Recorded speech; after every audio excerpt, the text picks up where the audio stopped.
Salam anak-anakku sekalian, selamat datang kembali dalam kelas pembelajaran online untuk kelas 12. Saat ini kita akan melanjutkan materi tentang menerapkan keadilan bagi semua insan. Dan bahan Alkitabnya dalam Imamat 26 ayat 1 sampai 46 dan 14 ayat 23 sampai yang ke-31. Pembekalan sejauh ini tentunya sudah membekali kalian. Apa yang kita sudah pelajari selama ini tentang demokrasi, hak asasi manusia, dan keadilan sudah membekali kalian untuk menjadi pribadi yang memahami kaitan antara demokrasi, HAM, dan keadilan. Baik dalam perspektif Alkitab maupun petunjuk praktis untuk menjalankan demokrasi tersebut. Jadi demokrasi, HAM, dan keadilan kita sudah tahu juga apa yang kita bisa pelajari menurut Alkitab dan petunjuk praktis apa yang kita bisa lakukan untuk menerapkan demokrasi, HAM, keadilan dalam kehidupan kita sehari-hari. Pemahaman bahwa semua makhluk dipelihara oleh Allah Sang Pencipta dan bahwa manusia adalah makhluk mulia dan karena itu harus bertanggung jawab untuk memelihara isi dunia ini. Hendaknya betul-betul kita hayati. Semua makhluk dipelihara oleh Tuhan dan bahwa manusia dan makhluk dan kita semuanya manusia dan ciptaannya adalah makhluk mulia dan karena itu harus memelihara isi dunia bahwa manusia sama kita manusia adalah makhluk ciptaan Tuhan yang paling mulia. Harus bertanggung jawab pelihara adalah betul-betul kita hayati dan jalankan. Ini menjadi landasan untuk membahas tentang peran kita. Aku pembuat bicara yang akan kita untuk mengakhiri seluruh pembahasan di kelas 12. Setelah materi ini kita akan belajar tentang pembawa damai sejahtera dan dilandasi dengan demokrasi, hak asasi manusia. Keadilan. Pentingnya pembahasan keadilan terhadap semua. Dalam perjanjian lama maupun perjanjian baru menyajikan pemahaman yang utuh tentang keadilan. Tuhan Yesus mempraktikkan keadilan ini dengan mengajarkan pentingnya mengasihi sesama seperti diri sendiri. Jadi mempraktikkan keadilan dengan mengajarkan pentingnya mengasihi sesama seperti diri sendiri. Ketika kita dapat melihat orang lain dalam kedudukan yang sederajat dengan kita, jadi saat kita mampu melihat orang lain sederajat dengan kita, atau dengan kata lain, kita tidak melihat orang lain tidak lebih berharga. Jadi kita tidak melihat orang itu, oh dia lebih berharga atau dia lebih hina dari kita. Tidak. Semuanya sederajat dengan kita, maka kita dapat menerapkan prinsip keadilan ini. Jadi kuncinya kita mau mengasihi sama seperti diri kita sendiri.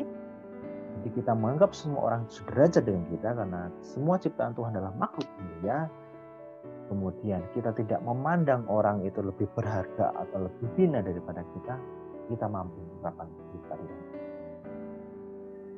Begitu banyak tokoh Alkitab yang bisa dijadikan teladan. Contohnya Raja Salomo, kita sudah belajar dalam 1 Raja-Raja 3, 15-28. Menunjukkan bahwa menjalankan keadilan adalah memberikan apa yang menjadi hak dari pribadi yang memang memiliki hak tersebut.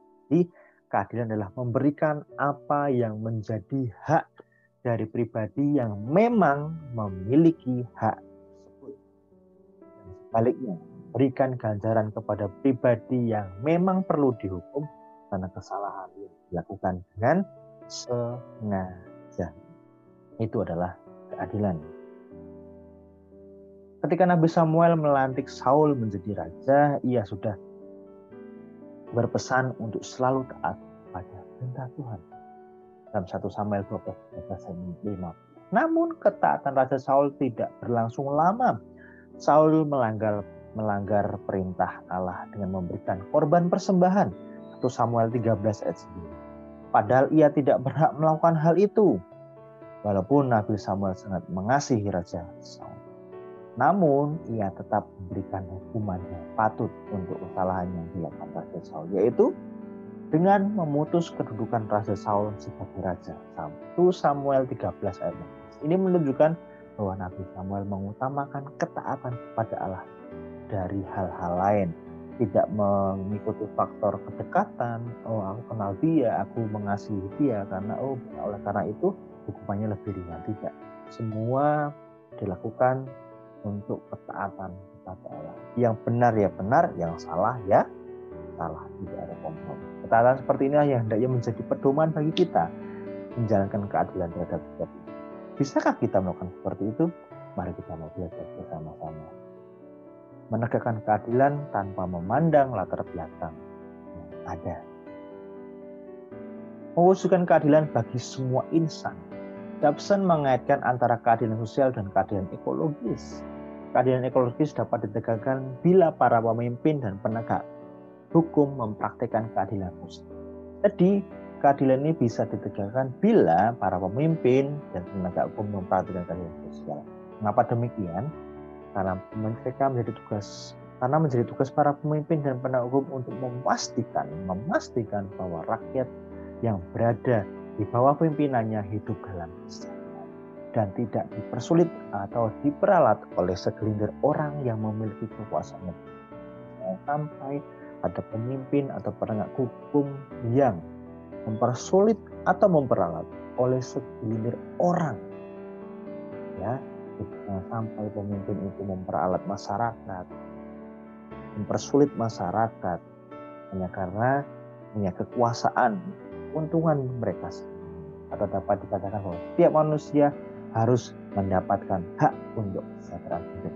Semua orang tanpa terkecuali mendapatkan hak, mendapatkan kesempatan untuk memperoleh kesejahteraan. Terganggunya kesejahteraan dan hadirnya kemiskinan dapat menjadi indikator bahwa kerusakan dalam lingkungan hidup. Hidup yang sejahtera haruslah menjadi hak bagi setiap orang terlepas dari latar belakang ras pun kelompok yang dimilikinya. Semua orang memperoleh hak yang sama untuk hidup. Ini lagi ke diri kita masing-masing. Kita mau usaha dengan keras atau tidak. Malas-malasan, kita tidak mau belajar, tidak mau berusaha, ya apakah kita bisa mencapai cita-cita yang kita inginkan? Kembali lagi kepada diri kita masing-masing. Pemerintah tidak mempersulit, yang diharapkan tidak memperalat atau tidak memakai peraturan-peraturan yang dirasa hanya mementingkan kelompok-kelompok, karena semua harus memperoleh keadilan yang merata. Termasuk dalam keadilan lingkungan adalah ada pekerjaan dan upah yang layak. Kuncinya ada keadilan dalam lingkungan adalah adanya pekerjaan yang layak dan ada upah yang layak di setiap daerah yang ada. Walaupun mungkin sampai saat ini belum bisa merata jumlah pekerjaan, lapangan pekerjaan yang ada di sekitar kita, bahkan mungkin ada pekerjaan yang upahnya di bawah batas minimal yang diberikan oleh pemerintah. Karena itu kita bersama-sama menciptakan keadilan itu. Dan kita sebagai remaja-remaja, kalian sebagai peserta didik belajar dengan giat supaya kalian mampu memperoleh pekerjaan yang baik dan mampu memperoleh upah yang layak. Dan kita tahu bahwa pendidikan dan rekreasi yang berkualitas itu juga penting dalam menciptakan keadilan lingkungan. Pemukiman dan layanan kesehatan yang pantas adanya, puskesmas setiap daerah yang ada rumah sakit yang layak di setiap daerah yang ada. Pembuatan keputusan yang demokratis, ada pemilihan yang demokrasi, pemberdayaan personal serta lingkungan yang bebas dari kekerasan, obat-obat terlarang dan kemiskinan. Dalam lingkungan yang seperti itu, tentu pencapaian kesejahteraan menjadi lebih terjamin. Inilah hendaknya menjadi tugas dan perhatian para pemimpin, penegak hukum, dan kita semua yang peduli untuk sampainya keadilan.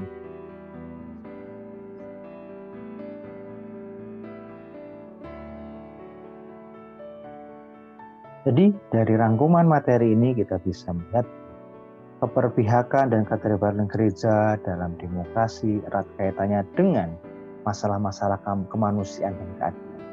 Karena yang diperjuangkan oleh gereja adalah harkat dan martabat manusia, baik personal maupun sosial, dan bukan kekuasaan. Gereja mendidik dan mendampingi umatnya dan mewujudkan nilai-nilai kemanusiaan yang luhur yang perlu dijamin serta tentang hak-hak dan kewajiban moral yang harus. Iman Kristen menuntut keberpihakan serta kegigihan gereja sebagai lembaga maupun sebagai persekutuan orang yang percaya, yang berjuang bagi perwujudan keadilan dan kebenaran untuk semua orang tanpa terkecuali. Jadi perjuangan ini bukan hanya untuk umat Kristen saja, namun bagi semua umat beragama, seluruh bangsa Indonesia tanpa terkecuali. Sebab tujuan kita adalah terwujudnya kerajaan Allah dalam suasana yang nyata, yaitu dalam kenyataan hidup yang kelihatan. Oleh karena itu, mari kita, umat yang percaya, bersama-sama berjuang menjadi tokoh atau menjadi umat sebagai contoh penerapan keadilan dalam lingkungan kita masing-masing. Dimanapun kita berada, kita menjadi teladan, kita menjadi contoh hidup yang berkeadilan bagi sesama umat manusia. Karena kita adalah ciptaan Tuhan yang mau mengasihi Tuhan dengan genap hati kita, dan kita mengasihi sesama seperti diri kita sendiri. Dan selamat belajar, mari berjuang untuk menegakkan keadilan, demokrasi, dan HAM untuk masyarakat Indonesia. Selamat belajar, Tuhan Yesus memberkati kita semua.